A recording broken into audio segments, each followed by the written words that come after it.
Halo semuanya, selamat datang di podcast Health Dialog. Saya Jonathan dan hari ini kita akan membahas salah satu isu kesehatan global yang masih sering disalahpahami, yaitu HIV. Nah, meskipun informasi tentang HIV sudah banyak tersedia, stigma dan kesalahpahaman masih sangat kuat di masyarakat. Karena itu, kita hadirkan seorang narasumber yang berpengalaman dalam edukasi dan penanganan kasus HIV ini. Mari kita sambut Bapak Sauli, seorang konselor dan edukator HIV yang telah bekerja bertahun-tahun dalam mendampingi ODHA dan melakukan kampanye kesehatan. Halo, perkenalkan. Selamat sore Pak Sauli. Pak Sofi. Silakan dulu Pak. Kasih.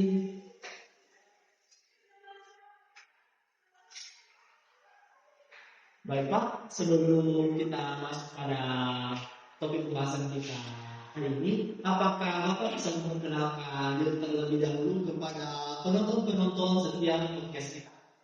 Tentu, sebelumnya saya sapa teman-teman online di rumah. Halo semuanya, selamat sore. Perkenalkan saya Sauli yang sudah 8 tahun berfokus dan bekerja sebagai konselor HIV dan edukator kesehatan. Di sini saya akan berfokus untuk mendampingi para orang-orang yang terkena HIV untuk melakukan edukasi untuk dapat memberikan pemahaman yang lebih mendalam tentang seputar HIV ini. Dan ini juga bisa berdampak untuk mengurangi stigma dan meningkatkan pemahaman masyarakat tentang HIV ini. Oke, baik Pak, terima kasih perkenalan singkatnya kepada teman-teman penonton setiap podcast. Oke, baik Pak, apakah kita bisa memulai podcast ini dari hal-hal yang dasar terlebih dahulu? Oh, tentu saja. Oke, baik Pak. Baik, terkait judul podcast kita pada hari ini Pak, terkait HIV. Nah, ada banyak sekali orang yang mendengar istilah HIV tapi belum tentu paham apa itu sebenarnya. Apakah Bapak bisa memberikan penjelasan kepada kita apa sih Pak itu HIV? Baik, di sini teman-teman di rumah mungkin kalau dan kawan-kawan online setiap guest mungkin belum tahu apa sih itu HIV dan bagaimana cara kita mengenali apa HIV itu. Terutama HIV itu adalah virus yang menyerang sistem kekebalan tubuh, terutama sel CD4. Kalau teman-teman kurang memahami apa itu sel CD4 itu adalah sel darah putih yang ada di dalam tubuh kita. Jika tidak mendapatkan pengobatan, sistem kekebalan tubuh kita akan dirusak karena virus HIV ini sangat cenderung menyerang sistem kekebalan tubuh kita akan dapat menguasai tubuh kita dan menjatuhkan imunitas tubuh kita. Jadi seperti itu Pak. Oke, baik Pak. Nah, berikutnya Pak, ini nanti pertanyaan yang merupakan pertanyaan yang sering muncul dan sering menyebabkan ketakutan di kalangan masyarakat Pak. Nah, yang menjadi pertanyaannya itu Pak, sebenarnya bagaimana sih cara penularan dari HIV ini Pak? Oh, tentu penularan itu jelas dan sudah terbukti secara medis, yaitu melalui hubungan seksual, berbagai jalur suntik, penularan dari ibu ke anak, dan paparan darah terinfeksi kepada luka yang terbuka. Oh, jadi begitu ya Pak. Nah, kalau menurut Bapak sendiri, kenapa stigma mengenai HIV ini masih terlalu kuat di kalangan masyarakat Pak? Di sini saya bisa memberikan persepsi saya. Kebanyakan orang tidak ketahuan dan sangat termakan oleh mitos tentang HIV ini. Sering dikaitkan dengan moralitas seseorang. Padahal ini adalah persoalan kesehatan yang bisa dialami siapapun. Kurangnya edukasi, kurangnya pendekatan secara medis, yang bahkan dapat berdampak pada fakta ilmiah yang menunjukkan bahwasanya HIV ini bisa dikelola dengan baik. Oh, jadi begitu ya Pak. Nah, berikutnya Pak, terkadang kita mengetahui bahwa orang-orang di sekitar ini tidak sadar bahwa mereka ini beresiko untuk terkena HIV. Nah, menurut Bapak sendiri, kapan seseorang sebaiknya melakukan tes HIV Pak? Kalau dari saya, yang dengan sesuai dengan pengalaman saya tentang HIV ini Pak, saya selalu menyarankan tes bila pernah melakukan perilaku berisiko. Tes dilakukan sekitar 1-3 bulan setelah paparan terjadi. Semakin cepat seseorang mengetahui statusnya, semakin cepat pula penanganan yang akan dilakukan. Jadi tes HIV itu aman dan cepat serta rahasia dan sangat menutup identitas dari pasien yang kita rawat, dan bahkan pihak rumah sakit juga sangat berkualitas menjaga kesehatan Pak. Oh, jadi begitu ya Pak. Kalau sampai sekarang ini Pak, masih banyak yang menganggap kalau HIV ini adalah vonis mati bagi diri mereka sendiri. Nah, bagaimana pendapat Bapak terkait dari stigma masyarakat ini Pak? Itu sudah sangat relevan karena dengan terapi HIV, cara orang dengan HIV bisa hidup panjang. Bahkan di luar sana banyak orang yang terkena HIV bisa berkeluarga, bisa bersekolah, dan bahkan memiliki anak. Hanya saja bila diminum secara rutin, virus bisa ditekan sampai tidak terdeteksi lagi, atau dalam tanda kutip bisa dilemahkan benar-benar.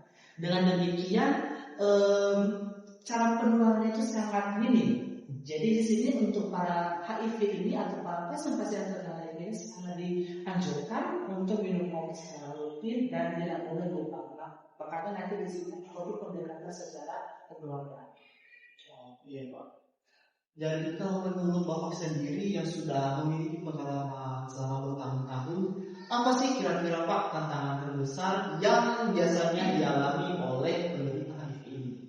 Baik Pak, ini bukan soal pengobatan, tentunya bukan soal pengobatan. Tantangannya ini bukan juga soal stigma sosial. Banyak dari mereka yang menghadapi penolakan, diskriminasi, bahkan ketakutan untuk mengeksplor atau bahkan bisa ingin bergaul kepada orang-orang di luar sana. Karena tadi kemaluan itu dan mungkin dia kurang percaya diri. Jadi mungkin dia sulit terhubung dengan keluarga. Makanya kita sebagai para pakar atau bahkan tenaga kesehatan sangat berdampak positif bagi untuk melakukan edukasi kesehatan, memberikan secara empati dan menganjurkan untuk lebih secara pendekatan kekeluargaan, karena salah satu pengobatan atau hal yang dapat menunjang kesehatan dari pasien HIV itu orang terdekatnya, orang-orang yang dia percayai, dan bahkan orang-orang yang dia cintai sayang. Oke, terima kasih Pak atas penjelasannya. Sekarang Pak kita masuk pada beberapa segmen mitos atau fakta yang sering beredar di lingkungan masyarakat sekarang ini, bahkan juga di media-media sosial. Nah, nanti Bapak bisa langsung menjawab saja ya. Siap, langsung saja. Oke. Baik Pak, yang pertama di sini, apakah HIV itu menular lewat air liur? Itu mitos. Yang kedua Pak, apakah orang dengan HIV ini tidak bisa punya anak yang sehat? Itu juga mitos. Bisa asal mendapat pendampingan secara medis, itu bisa tidak akan terjadi, karena seperti yang saya katakan tadi, dengan minum obat secara teratur, virus di dalam tubuh kita bisa ditekan dan dilemahkan dengan tidak terdeteksi. Oh, sudah begitu Pak. Baik Pak, yang ketiga di sini ada segmen yang mengatakan apakah HIV ini hanya menyerang kelompok tertentu saja? Itu mitos juga ya Pak, karena semua orang bisa beresiko jika tidak berhati-hati. Jika melakukan pergaulan bebas, seperti saya katakan tadi, ada jalan suntik dan tidak menggunakan hormon ketika berhubungan, itu juga sangat rentan. Baik Pak, di sini berikutnya terkait pengobatan dari HIV tadi Pak, yaitu ARV. Nah, di sini ada yang mengatakan apakah ARV ini sangat berbahaya? Itu juga mitos ya Pak. Justru ARV ini sangat menurunkan nyawa. Kenapa saya bilang kayak gitu? Tadi yang saya katakan kepada teman-teman yang kita yang ada di rumah, bahwasanya obat ARV ini adalah salah satu obat yang dapat menekan akan melemahkan virus yang ada dalam tubuh penderita HIV ini Pak. Oke, baik Pak. Mungkin hanya itu saja Pak beberapa segmen yang bisa kita bahas pada podcast kita pada sore hari ini. Nah, baik Pak, sebelum kita mengakhiri podcast kita, apakah ada pesan yang ingin Bapak sampaikan kepada penonton dan pendengar setia kita pada sore hari ini? Oh, luar biasa ya. Ini pesan dari saya untuk teman-teman di luar sana, jangan berputus asa, tetaplah percaya. HIV bukan akhir dari segalanya. Lakukan tes bila beresiko, ikuti pengobatan bila positif, dan yang paling penting jangan menyebabkan stigma. Kita semua bisa membantu dan menciptakan lingkungan yang lebih mendukung bagi orang-orang penderita HIV. Jadi teman-teman semua yang ada di luar sana jangan pernah takut sendiri karena kami siap untuk menghadapi.